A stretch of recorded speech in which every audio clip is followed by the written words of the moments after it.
বন্ধুরা, আজকের ঘটনা কোনো সামান্য গ্রেপ্তারি নিয়ে কোনো প্রতিবেদন নয়, বরং তার থেকেও বৃহত্তর প্রশ্ন।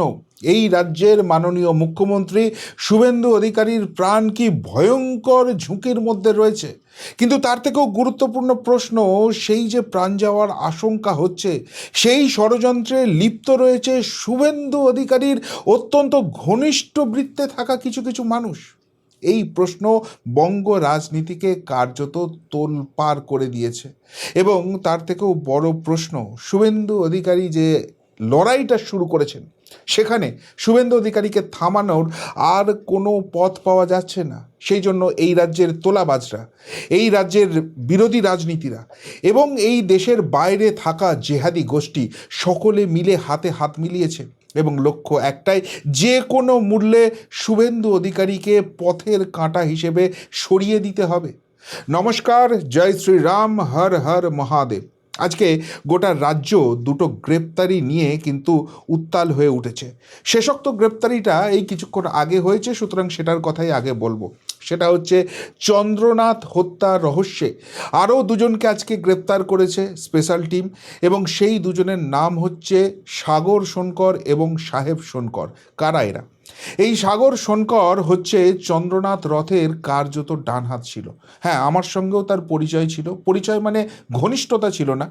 যেহেতু চন্দ্রকে সবসময় পাওয়া যেত না, যেরকম শুভেন্দুবাবু ব্যস্ত মানুষ ছিলেন, চন্দ্রও যেহেতু পুরো জায়গাটা দেখতো, সুতরাং ফোন করলেই চন্দ্রনাথকে যে সবসময় পাওয়া গেছে তেমন তো নয়।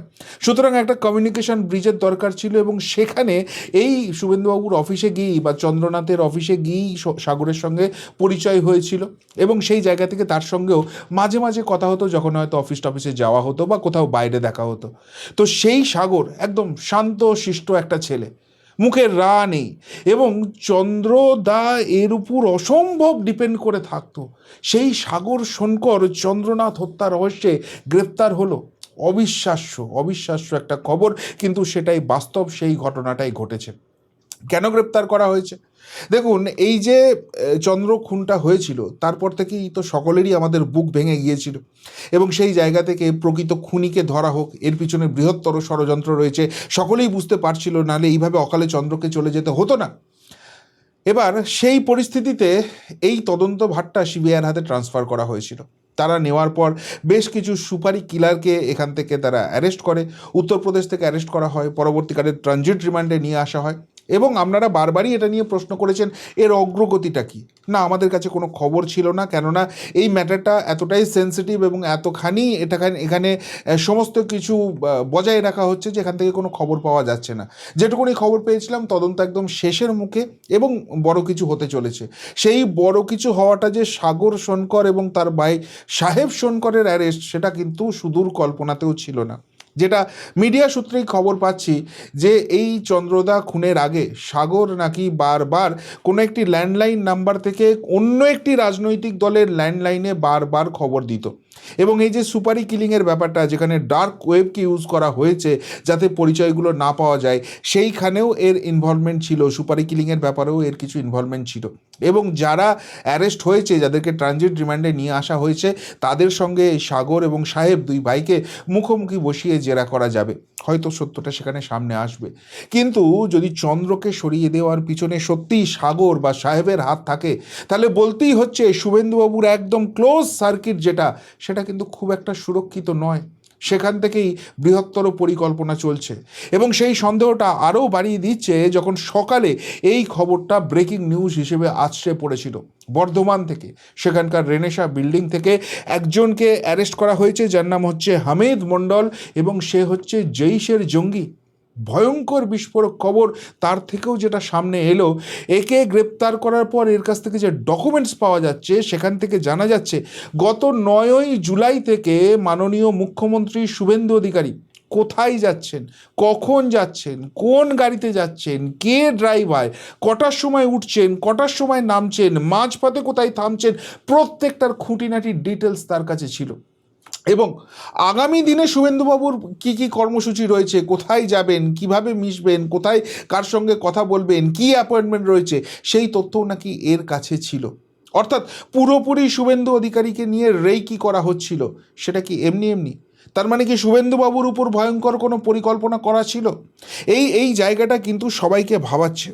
এবং এখানে স্বয়ং মাননীয় শুভেন্দু অধিকারী যে কথাটা বলছেন সেটা তো আরও চমকে দিচ্ছে, যে নিশানায় তিনি একা নন, রাজ্যের আরও এক মন্ত্রী উমেশ রায় তিনিও নিশানায় ছিলেন, আরও অনেকেই ছিলেন। যেহেতু এখানে জাতীয় নিরাপত্তার ব্যাপার জড়িত রয়েছে, তিনি এই মুহূর্তে খুব বেশি মুখ খুলতে পারছেন না।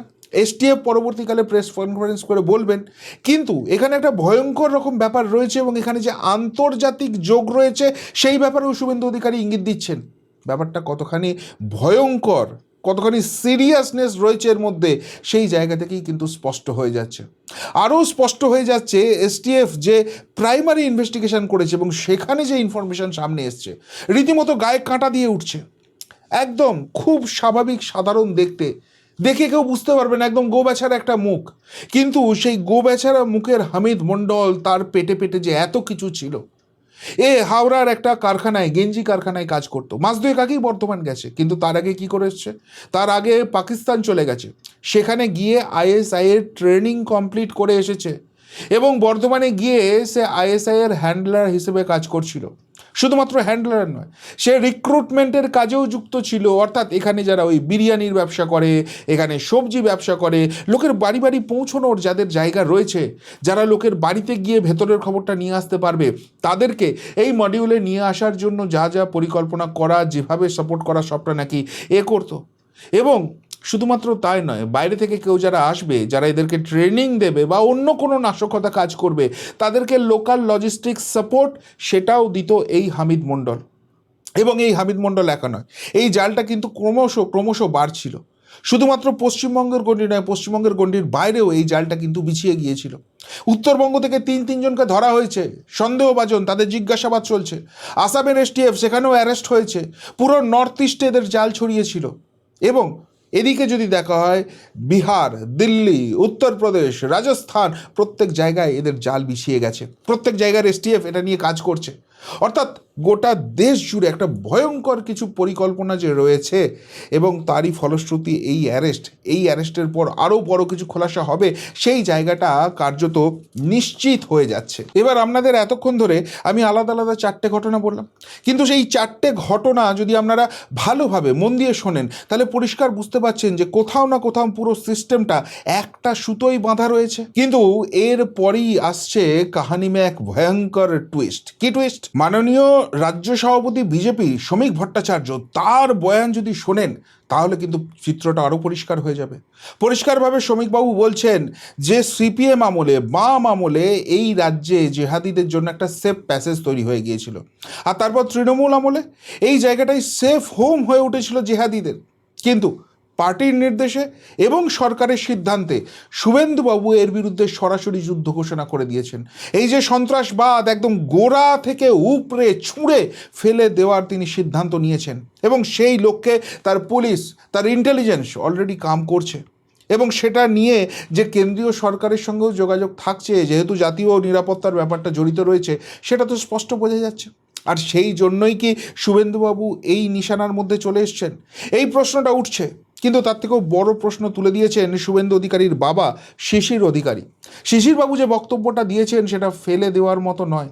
শিশিরবাবুর বক্তব্য হচ্ছে যে এই রাজ্যে যে সীমাহীন দুর্নীতি হতো, গরু চুরি, কয়লা চুরি, পাথর চুরি, চারিদিকে সেগুলো ধীরে ধীরে বন্ধ হচ্ছে। শুভেন্দুবাবু সেগুলোকে বন্ধ করার জন্য আপ্রাণ চেষ্টা করছেন, তার জন্য সরকারের রেভিনিউ বাড়ছে। কিন্তু মুশকিল যেটা হচ্ছে, এত দিন ধরে যারা এটার মাধ্যমে কামিয়ে যেত, যারা এটার মাধ্যমে ফুলে ফেঁপে ঢোল হয়ে উঠেছিল, তাদের তো স্বার্থে ঘা লাগছে। এবং তার থেকেও বড় কথা, অতীতেও বারবার এই ইঙ্গিতটা এসেছে ন্যাশনাল সিকিউরিটির প্রশ্নে, যে এদের কানেকশান দেশ বিরোধী একটা বড় শক্তির সঙ্গে রয়েছে, সেখানেও কি ফান্ডিংটা যেত? এবং এখন এই তোলাবাজি বন্ধ হয়ে যাচ্ছে, এখন এই দুর্নীতির জায়গা বন্ধ হয়ে যাচ্ছে, আর সেই জন্য সেখান থেকেও কি রাগটা বাড়ছে? আর সেই কারণেই কি আলটিমেটলি সিদ্ধান্তটা নেওয়া হয়ে গেছে যে এবার শুভেন্দু অধিকারীকে যে কোনো মূল্যে ছড়িয়ে দিতে হবে, এবং সেই জন্যই এই কাণ্ডগুলো ঘটছে। সবথেকে বড় প্রশ্নটা তো এইখানে উঠছে যে ওই যে সেন্সিটিভ ডকুমেন্টসগুলো, সেগুলো ওই জঙ্গিদের কাছে পৌঁছচ্ছে কী করে? এটা নিশ্চিতভাবে ক্লোজ সার্কিটে যারা আছে সেখান থেকে যদি কেউ না লিক করে এই ইনফরমেশন পৌঁছতে পারে না, এই ইনফরমেশন বাইরে যেতে পারে না। অর্থাৎ সিস্টেমের মধ্যেই গদ্দার ঢুকে বসে আছে, এটাই তো সব থেকে বেশি করে ভাবাচ্ছে। অর্থাৎ ঘটনা শুধু আতঙ্কবাদের সঙ্গে যুক্ত নয়, এর থেকেও বড় খেল যে এখানে রয়েছে সেটা কিন্তু ক্রমশ স্পষ্ট হয়ে যাচ্ছে। আর এর পরের পার্ট শুনলে আপনারা তো বেহোশ হয়ে যাবেন, সেটা নিশ্চিত করে বলতে পারি। তার কারণ আপনাদের সামনে আমি 3টে ইনসিডেন্ট তুলে ধরছি। নাম্বার 1, এই টুলু মণ্ডল, মোহাম্মদ নিজামুদ্দিন, যাকে টুলু মণ্ডল বলে মিডিয়া চালাচ্ছে, একটা হিন্দু হিন্দু ব্যাপার যেন রয়েছে। না, ওসব হিন্দু মুসলিমের কোনো ব্যাপার নয়। নামগুলো ভালো করে শুনুন, তাহলেই বুঝতে পারবেন এই জিহাদ, আতঙ্কবাদ, এই শব্দগুলো কেন এত ইম্পর্টেন্ট হচ্ছে। একদম অত্যন্ত ছাপোষা একটা বাড়ি, ছাপোষা একটা, দেখতে দেখে কেউ সন্দেহই করবে না। কিন্তু তার কাছ থেকে যখন পুলিশ এবং এসটিএফ মিলে তদন্ত করছে, অন্তত 100 কোটি টাকার সম্পত্তি বাজেয়াপ্ত হচ্ছে। এবং সেখানে অডি, মার্সিডিজ, ফেরারির মতো গাড়ি এর কাছে রয়েছে। তৃণমূল হারার পর এ দুবাই চলে গেছে, যে দুবাইয়ে ফেরেববাজ ভাইপোকে বারবার চোখ দেখানোর নাম করে উড়ে যেতে হয়, সেখান থেকে পুরো মডিউলটা এ চালানোর চেষ্টা করছিল। শুভেন্দুবাবু তো সবে মুখ্যমন্ত্রী হয়েছেন, এই কদিনের মধ্যেই তার ইন্টেলিজেন্স, তার পুলিশ এগুলো সব বার করে ফেললো। আর 15 বছর ধরে এই সাম্রাজ্য চালিয়ে গেছে, আর মমতা ব্যানার্জি কিছু জানতো না। পরিষ্কারভাবে শুভেন্দু অধিকারী বলছেন যে মুখ্যমন্ত্রীর অনুপ্রেরণা ছাড়া এই সব কিছু হওয়া সম্ভব ছিল না, সবটাই তিনি জানতেন। আসল জায়গায় ঘাটা তো মেরেছেন। এবং এরকম টুলু মণ্ডল যে এলাকায় এলাকায় ছড়িয়ে আছে, এটা জানার জন্য ফেলুদা, ব্যোমকেশ হওয়ার কোনো দরকার নেই। যে কোনো এলাকার মানুষকে জিজ্ঞেস করুন, বলে দেবেন ওখানকার সব থেকে প্রভাবশালী তোলামুড়িটা কে। যে সমস্ত তোলাবাজিটা করতো, সমস্ত দুর্নীতিটা করতো, পুলিশ থেকে আরম্ভ করে প্রশাসন সকলেই ভয়ে ততষ্ট হয়ে থাকতো। এদেরকে এমনি এমনি এতখানি বার্তা দিয়েছিল মমতা ব্যানার্জি। আর এই কথাটা তুলে দিয়ে শুভেন্দু অধিকারী কি মৌচাকে ঢিল মেরে দিয়েছেন। অন্যদিকে দেখুন, ভালো তৃণমূলী, খারাপ তৃণমূলী, অনেক কিছু জল্পনা চলছে, কিন্তু এদের দুর্নীতিকে যে কোনো অংশে ছাড় দেওয়া হবে না, সেই জায়গাটা তো এস্টাবলিশ হয়ে যাচ্ছে। এই যে সব্যসাচী দত্ত, বড় তৃণমূল নেতা, এখন ডিম খাচ্ছে। তো সেই সব্যসাচী দত্তের বান্ধবীর বাড়ি থেকে কিলো কিলো সোনা পাওয়া গেছে।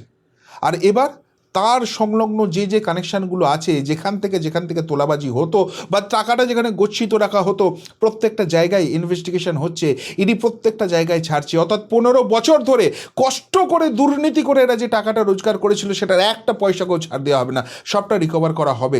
সেই ইঙ্গিতটা তো স্পষ্ট হয়ে যাচ্ছে। ফলে এই তোলাবাজগুলোর ছটফটানি বাড়ছে, তাদের আতঙ্ক বাড়ছে। এমনিই তো তোলাবাজির রাস্তা বন্ধ হচ্ছে, আগামী দিনে খাবেটা কি? তার উপরে অতীতে যেটা করেছে সেটাও যদি এইভাবে ইডি সিবিআই কেড়ে নেয়, পুলিশ এসে তদন্ত করে বার করে নেয়, রাগ তো হবেই শুভেন্দু অধিকারীর উপরে। এবং আরেকটা প্রসঙ্গ না বলে পারা যাচ্ছে না, সেটা হচ্ছে খোদ তৃণমূল কংগ্রেস।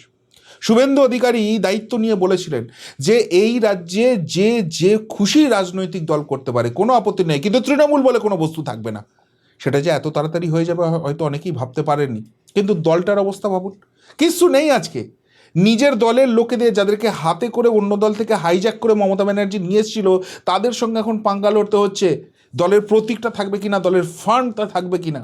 ভাইপো বিদেশে যাওয়ার জন্য ছটফট করছে, একবার যেতে দাও, একবার যেতে দাও, একবার যাইলে আর ওই বিনয় মিশ্রের মতো আসবো না, ভানুয়াতু পানুয়াতু কানুয়াতু কোথায় না কোথায় চলে যাবে।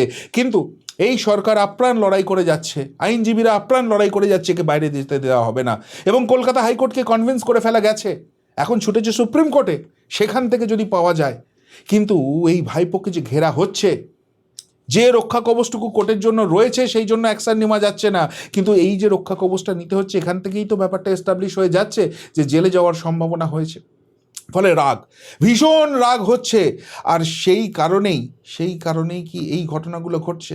আলটিমেটলি টার্গেটে চলে এসছেন শুভেন্দু অধিকারী, এবং টার্গেটে চলে আসার পর সেই জায়গায় এবার সুপারি কিলিং দেওয়া হচ্ছে, এবং পুরো অপারেশনটাই হচ্ছে তার ঘনিষ্ঠ বৃত্ত থেকে।